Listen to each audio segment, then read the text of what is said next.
Bonsoir à tous, soyez les bienvenus à cette édition du 20h au sommaire de l'actualité de ce jeudi. Benno Bokk Yakaar, vainqueur des législatives à Dakar d'après la commission de recensement des votes. Un coup de force selon Idrissa Seck, l'ancien maire de Thiès. Le cafouillage installé sciemment par le camp présidentiel, une stratégie pour gagner la présidentielle de 2019. La politisation de l'administration sénégalaise a conduit à ces manquements notés lors du scrutin de dimanche dernier. C'est du moins la conviction de Maître Amadou Ali Kane. Le juriste regrette également le débat sur les questions d'ethnie qui s'invite sur la place publique. Tombé dans la région de Kaolack, un enfant de 13 ans heurté mortellement sur la nationale numéro 1. Les populations en colère sont descendues dans la rue pour réclamer des ralentisseurs. La page internationale et l'actualité sportive également au menu de ce journal.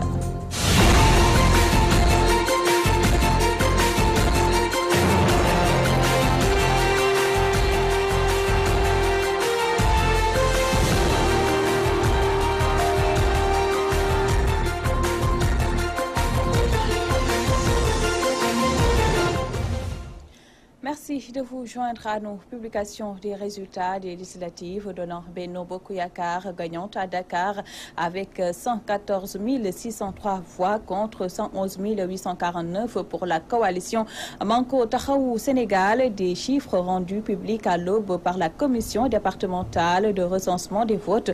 Si la coalition présidentielle s'en félicite, l'opposition, elle, crie au scandale et parle de recul démocratique. Abdou Khoudous Diallo. Dakar tombe dans l'escarcelle de la coalition Benno Bokk Yakaar après l'analyse de l'ensemble des bureaux de vote par la commission départementale de recensement. Benno Bokk Yakaar obtient 114 603 voix contre 111 849, soit une différence de 2 754. Le député Alioune Diouf de Benno Bokk Yakaar se réjouit de la victoire de Benno à Dakar. Les tendances n'ont pas évolué considérablement parce que nous, pendant nos premiers calculs, on avait trouvé une différence de 2800 voix. Vous avez vu que ça n'a pas varié considérablement. Donc, on confirme que nous avons gagné ces élections législatives, n'est-ce pas, devant Benno, devant Manko Taxawu Sénégal. Parce que depuis que le président Macky Sall est au pouvoir, il a gagné plus de fois que n'importe qui le département de Dakar. Si on cherche Borom Dakar, c'est vraiment Benno Bokk Yakaar, le président Macky Sall, qui est Borom Dakar. Mais Malick Gueye du Grand Parti parle plutôt d'un recul démocratique au Sénégal après la publication de ces résultats. Il faut regretter globalement ce qui s'est passé lors de ces élections. Je pense qu'il faut comprendre que Macky Sall a emporté ces élections. Parce qu'en réalité, il n'y a pas eu d'élection au Sénégal. Ce qui s'est passé, c'est que franchement, la démocratie sénégalaise aujourd'hui est en recul d'une manière gravissime parce que si nous considérons au niveau de toutes ces contestations en aval, on a alerté l'opinion nationale et internationale sur le fait que depuis les inscriptions sur les listes électorales, l'État, l'APR avait un mode opératoire pour faire basculer le fichier des militants de l'APR dans le fichier électoral parce que les inscriptions ont été sélectives. Premièrement, la distribution des cartes a été plus que sélective. C'est pas à regretter ou ne pas à regretter. C'est un constat que les analystes ont fait. Aujourd'hui, il faut quand même tirer toutes les conséquences de la plateforme qu'on a mis en place. Et malheureusement, il faut l'accepter parce qu'à un certain moment, je pense qu'il fallait quand même qu'on comprenne que l'enjeu sur le système majoritaire des départements, il n'y avait pas de sacrifice de trop pour trouver une plateforme qui pourrait décréter, une adhésion massive des Sénégalais dans notre projet de cohabitation politique qu'on avait proposé. Et que les Sénégalais, et aujourd'hui, l'autre analyse qu'il faudrait se faire, c'est que le président Macky Sall a perdu la majorité dans le pays. Ça aussi, ils sont en train de, comme ils ont fait tout à l'heure, les résultats de Dakar, ils vont essayer d'évoluer le taux de participation, les moins 50% qu'ils ont eu globalement dans le pays, ils vont essayer de l'évoluer à plus de 50% pour se tromper eux-mêmes. Pour montrer à l'opinion que nous avons une majorité et qu'aux élections présidentielles prochaines, le président Macky Sall passerait au premier tour. Mais ça, il faut comprendre que les 2 millions d'électeurs qui n'ont pas voté aux élections présidentielles, le travail, en tout cas, que nous devons faire actuellement, c'est de faire de telle sorte que ces Sénégalais-là puissent disposer de leur carte d'électeur. Ces gens-là vont voter. Publication de ces résultats intervenus aux environs de 5 heures du matin, pourtant annoncés depuis 16 heures au Palais de la Justice. Après la publication des résultats des législatives, Idrissa Seck réagit pour dénoncer une fraude et un hold-up du camp présidentiel, une attitude préjudiciable à la démocratie du Sénégal, selon l'ancien maire de Thiès, qui indique que Macky Sall cherche à éliminer tous ses adversaires pour s'ouvrir un grand boulevard pour 2019. Idrissa Seck est joint par Ramatoulaye Sarr.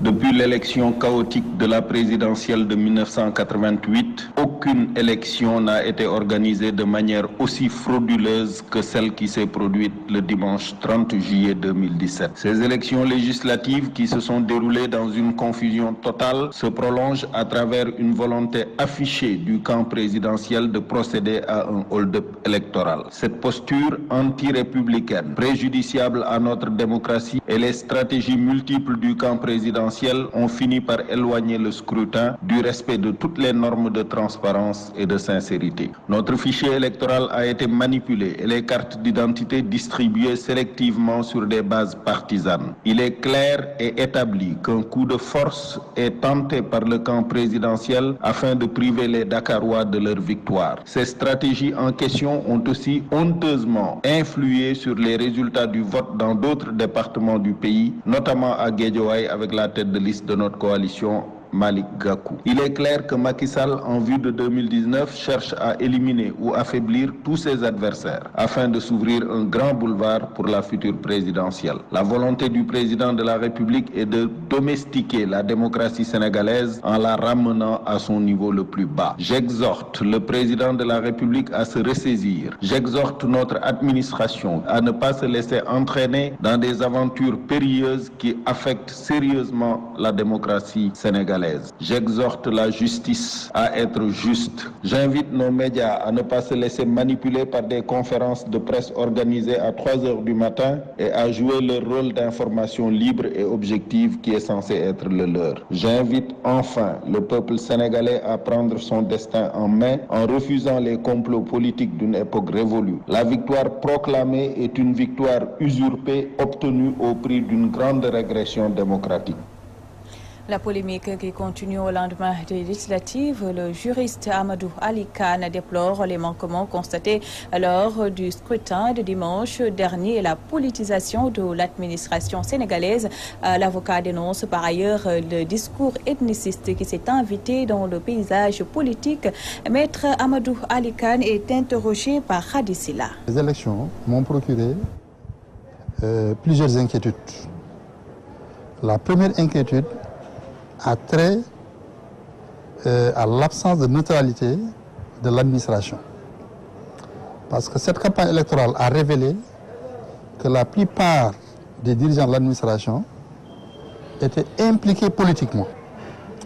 Alors, il existe plusieurs citoyens, dont je ne peux pas me hasarder à dire le nom, qui de plus en plus expriment de la défiance vis-à-vis des juges électoraux. Parce que tout ce qu'on a observé, les manquements qui ont été constatés, qui ont été listés par les observateurs, montrent que ces élections vraiment sont d'une imperfection criante.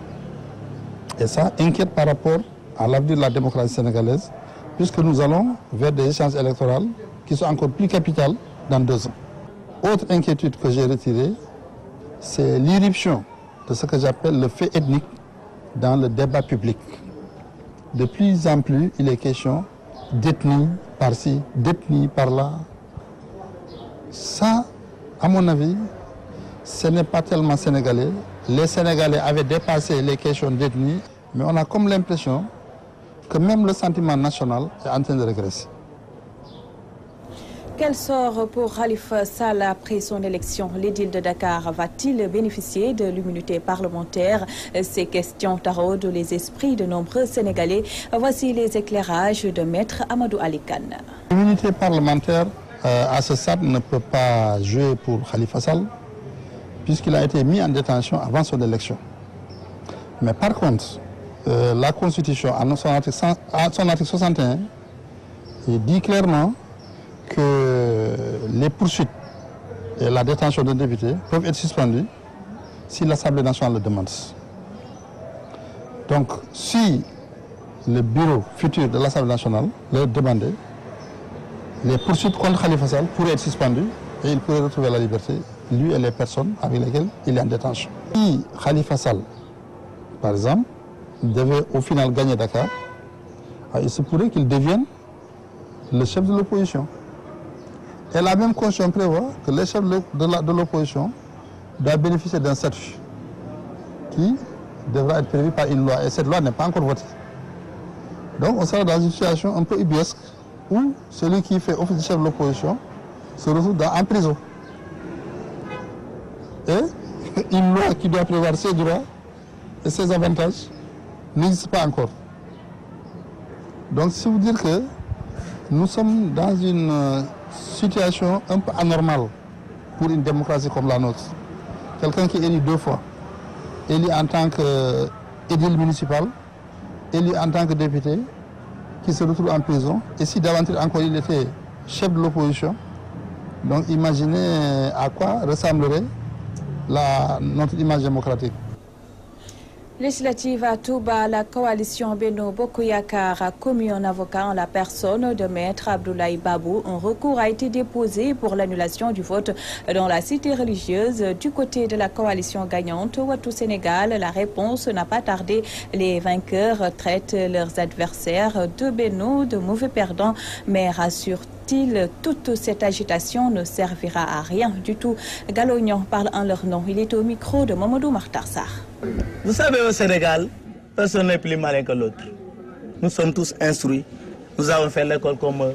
Nous avons eu beaucoup d'expérience dans notre vie. Ce qu'ils disent, c'est faux. C'est archi faux. Tout bas, comme j'ai eu à le dire, ce sont eux qui ont essayé d'entretenir ce flou pour créer le désordre et le désarroi. Mais ils n'y passeront pas. Que nous ne sommes pas des perturbateurs, nous ne sommes pas des provocateurs, nous ne sommes pas également des criminels, mais des gens civilisés, des gens responsables, des gens qui maîtrisent ce qu'ils font. Même s'ils prenaient l'ensemble des avocats du Sénégal et du monde, ils ne gagneront jamais Touba. Parce que Touba a tourné le dos à Macky Sall. C'est le président Wade, c'est le président Wade. C'est le président Wade qui est devant nous, qui est devant les Sénégalais, qui a conquis le cœur des Sénégalais et des habitants de la ville sainte de Touba. C'est le mauvais perdant. Ils cherchent, et par là je disais hier qu'ils cherchent des excuses qu'ils n'auront pas. Parce qu'ils cherchent à se justifier devant leur leader Macky Sall. Même s'ils venaient avec Macky Sall, demain ils seraient entraînés. Même la population n'aurait pas à accepter. Elle s'est prononcée clairement. Qu'est-ce qu'on veut? Nous sommes gagnants, nous avons gagné et que nous demeurons gagneurs. Et éternellement, à chaque fois que Touba, des élections seront organisées à Touba, je sais que c'est le président, la coalition du président Wade qui va l'emporter. Et pour preuve, je dirais que Macky Sall, depuis 2012, n'a jamais gagné d'élection au niveau de Touba.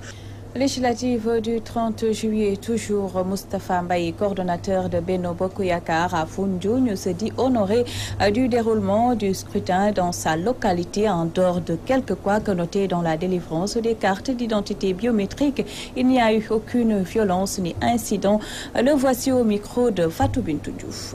Taux gagnant bi 66% ci département Foundiougne loolu ñu ci sant Yàlla bu baax te jàpp nañ ne mënoon na fa ëpp sax ndax nañu bëri bëggoon nañu wote te amuñ carte d'identité Ici à Foundiougne, le taux de participation s'élève à 66%. Certes, les gens sont sortis pour voter en masse. Malheureusement, avec les couacs notés dans la délivrance des cartes biométriques, beaucoup de citoyens n'ont pas pu accomplir leur devoir civique.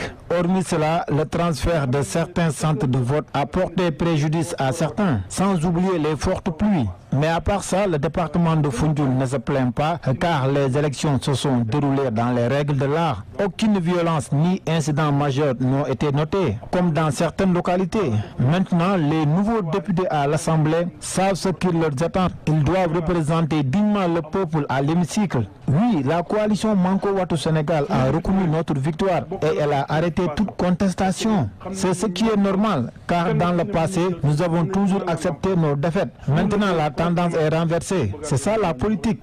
Si nous le correctement, si un mandat nous d'accord, remplacer les gens. Nous correcte gëm yalla. Xamné ñom dañ dan gagner, ñun nangu kenn du ci wérante. Kon tay su benno gagner, dañoo wara gëm yalla dem top ci kaw. Lool rek la am lu mu. Direction Kaolack pour parler de la colère des populations de la commune de Thiomby après l'accident qui a coûté la vie à un enfant de 13 ans sur la route nationale numéro 1 et sont descendus dans la rue pour réclamer des ralentisseurs. Diata Ndaou, leur porte-parole, s'est entretenu avec notre correspondant Al-Hassan Ba. Nous avons trouvé des accidents mortels dans ce village, répétitifs.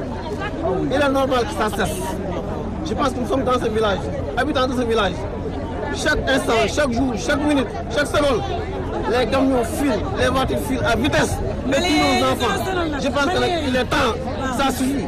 Il est temps que ces accidents cessent dans ce village. Nous ne reculons jamais au plus grand jamais. Seul, qu'on nous tue, nous allons continuer le combat. Se combattre les deux dames ici dans ce village. De Mélogui, Gamboul, les 11 km qui traversent la commune de Thiomby, il est temps qu'on puisse avoir des drones. Ce monsieur-là, on a tué son fils, ça fait même pas 1 an et quelques. Mais quand même, mais depuis quand? Je pense qu'il est normal que les populations se révoltent. Nous sommes révoltés. Je pense qu'il est le temps, je lance un appel à toute la population de Thiomby, Mélogui, Gamboul, tous les villages qui traversent la commune de Thiomby, ils se lèvent debout. Retour à Dakar, les éleveurs et vendeurs de moutons du foirail des petits ruminants de Sotiba n'en peuvent plus de cohabiter avec les eaux stagnantes et l'insalubrité. À quelques jours de la fête de Tabaski, ils interpellent les autorités dans ce reportage de Rokhaya Ndour. Au foirail des petits ruminants de Sotiba, l'insalubrité et les eaux envahissent le lieu de travail. Ces acteurs du milieu s'indignent de cet état de fait. Le foirail des petits ruminants est trop sale après la pluie. Surtout les ordures sont mélangées avec les eaux. Vraiment, c'est pas beau à voir. On a un problème d'approvisionnement en eau qui est très récurrent et un problème qui se ressent à chaque période de Tabaski. Le foirail des petits ruminants de Sotiba est très sale. Nos habits sont souvent abîmés par les eaux usées. Vraiment, c'est grave. Vous l'avez constaté vous-même.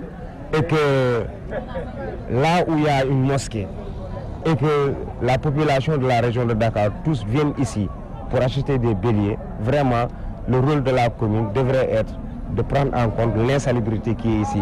Les acteurs qui travaillent dans les daral, ils n'ont pas les compétences d'avoir un camion pour enlever ces ordures. C'est eux-mêmes qui devraient prendre leurs responsabilités pour la gestion des ordures. Il invite par ailleurs la municipalité à remédier à cette problématique. On voudrait vraiment qu'on nous aide pour l'évacuation des eaux usées. Je fais un appel solennel, particulièrement au chef de l'État, et que les communes qui sont en plein exercice vraiment devraient prendre en compte, prendre leurs responsabilités sur l'insalubrité qui est dans les environnements, dans les darals et entre autres sur les marchés. C'est le seul problème qui a créé tout ce désordre dans ce pays. La promiscuité et l'état d'insalubrité qui règne au foirail des petits ruminants de Sotiba inquiètent les vendeurs de viande. Ils pointent du doigt les autorités étatiques qui négligent selon eux le lieu de travail. Place maintenant à l'actualité internationale, une synthèse de Issatine.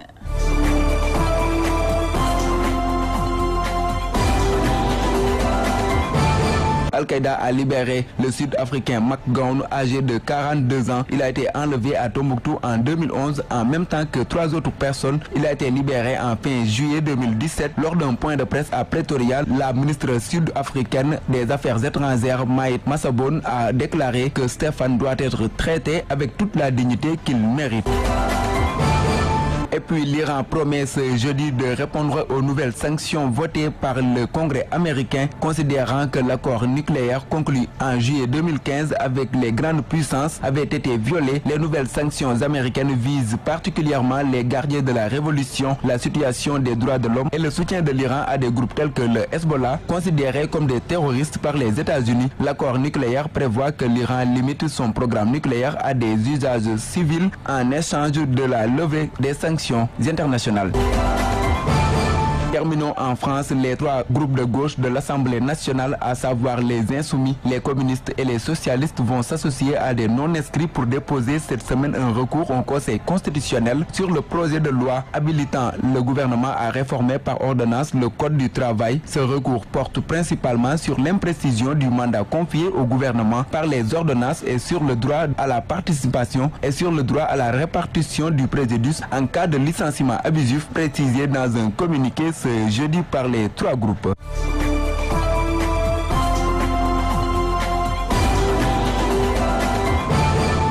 En sport, le directeur technique national de la Fédération sénégalaise d'athlétisme déplore les difficultés que rencontre cette discipline. Amadou Diouf évoque également la blessure de Moulay Sonko, seul athlète ayant réalisé les minima pour défendre les couleurs du Sénégal au 16e championnat du monde. Amadou Diouf est avec El Khairi Aïdara. Oui, je confirme que Moulay devait participer au championnat du monde à Londres, celui qui était pressenti. Malheureusement, il s'est blessé durant les Jeux de la France. On a attendu le diagnostic. L'IRM a montré que c'était une déchirure. Vraiment, c'était très sérieux, raison pour laquelle il ne pourra pas participer. Comment le Sénégal en est arrivé à ce stade-là? Ce qu'il y a dit, le problème c'est qu'on n'a pas eu d'athlète qui a réalisé les minima. On a eu une invitation. Je ne veux pas dire que c'est le niveau de l'athlétisme sénégalais qui a des problèmes. C'est tout un processus qui est là. Donc les championnats du monde, c'est pas les championnats d'Afrique. Donc on n'a pas eu malheureusement un athlète qui a réalisé les minima. Donc on a eu une invitation et malheureusement celui qui avait été invité s'est blessé en cours de saison. On aurait dû peut-être le remplacer, mais le délai était très court parce qu'après les Jeux de la francophonie, c'était juste 3 ou 4 jours pour qu'on puisse aller à Londres. Les inscriptions étaient déjà forclos, donc on ne pouvait pas le remplacer par une autre personne pour pouvoir parce qu'il y a une période, tout ce qu'on appelle une période de pré-accréditation et une période de finalisation. Donc le délai était très court, voilà les raisons. Oui, je dis, c'est tout un processus, c'est les conditions, c'est tout un processus qui doit pouvoir permettre aux athlètes de pouvoir être à un niveau. Je vous ai dit tantôt, les championnats du monde, c'est pas les championnats d'Afrique, c'est toutes les sommités de l'athlétisme au niveau des épreuves qui vont se rencontrer là-bas. Donc c'est au haut niveau que je veux même vous dire que l'athlétisme africain est un athlétisme et un niveau mondial. Donc c'est ça qui explique que nous devons encore continuer le travail et pouvoir amener nos athlètes à ce niveau. La fédération fait son travail. On est en train de faire sortir des jeunes qui sont là capables de pouvoir, d'ici 2 ou 3 ans, représenter le Sénégal dans des compétitions telles que les championnats du monde ou les Jeux olympiques. Voilà, nous arrivons au terme de cette édition du 20h. Votre rendez-vous du jeudi dîner à Diamano, c'est à 21h avec Ousmane Sena. À toutes et à tous, merci de votre aimable attention. Excellente soirée à tous.